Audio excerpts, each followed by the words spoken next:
Hi everyone, good morning. Welcome to Jew Life in the Philippines. I'm back. Yan sa aming garden. Sa aming sa mga talong.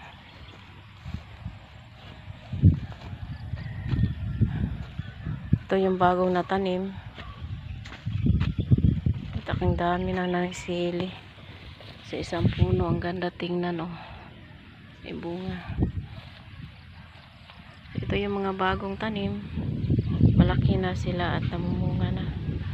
Namumunga na sila. So ito banda, ito yung mga talong. So ito, pag mahinog sila. So ito yung malalaki. So bali, kuha lang na siya. Hanggang doon.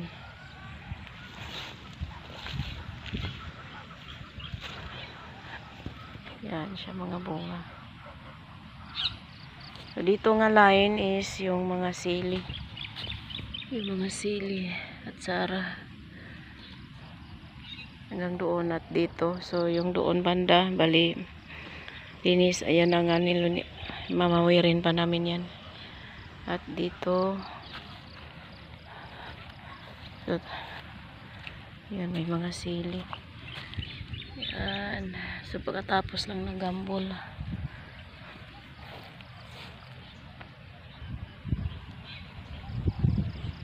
Yan ang bagong mga talong.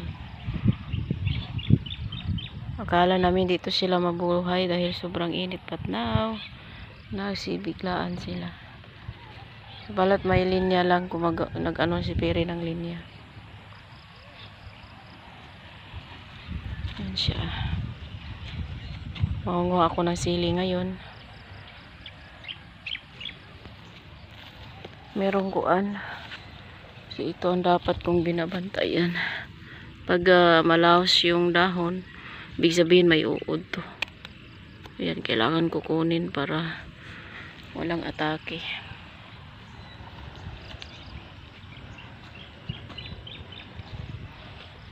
Masaya si Peri dahil sa halos lahat dito kasi na ano siya na merong kuan nabuhay. Ayan. So meron kaming papaya dito din, tinanim ko to. Ay, buhay na siya. Sari-sari na to. Ito siya, upo. Andan dyan, upo. Hindi may balag dito. Ayan siya. Mga upo yan. So yung next na yung malabong, pinapahinga lang muna namin dyan. Kasi bali magtanim kami ng ampalaya dito. Ang banda. Yung mga saging, ang ganda ng mga bunga, halos lahat. May bunga na sila. Okay, next punta tayo dito sa aming sitaw. Ngayon. So, may bunga na. String beans. Ito yun siya. Siguro bukas makuha na yan. Ano lang, konti pa lang. Hindi naman lahat. So, ito yung sitawan ni Peri. Yan. Pasyal tayo.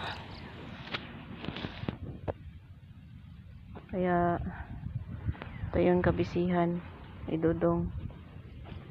So, napakaganda lang dahil ang sitaw niya, merong kuan, para kang prinsesang lumalakad sa gitna. Good morning, Ma'am Elsa. Ito yung farm mo, ma'am. Ayan, oh.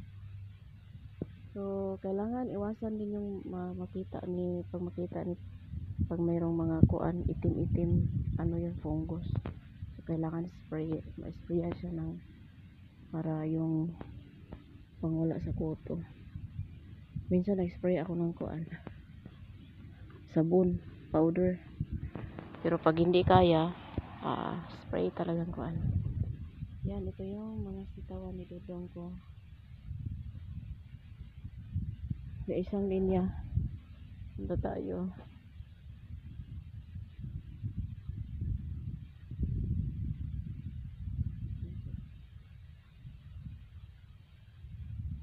Maganda ang weather today. Pabugso-bugso lang yung ulan. Wala na naman. Tapos, kuan na naman.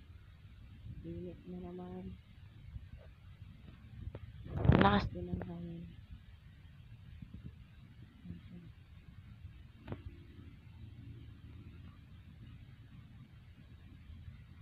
Ito. Yan, nakikita yung buong sitawan.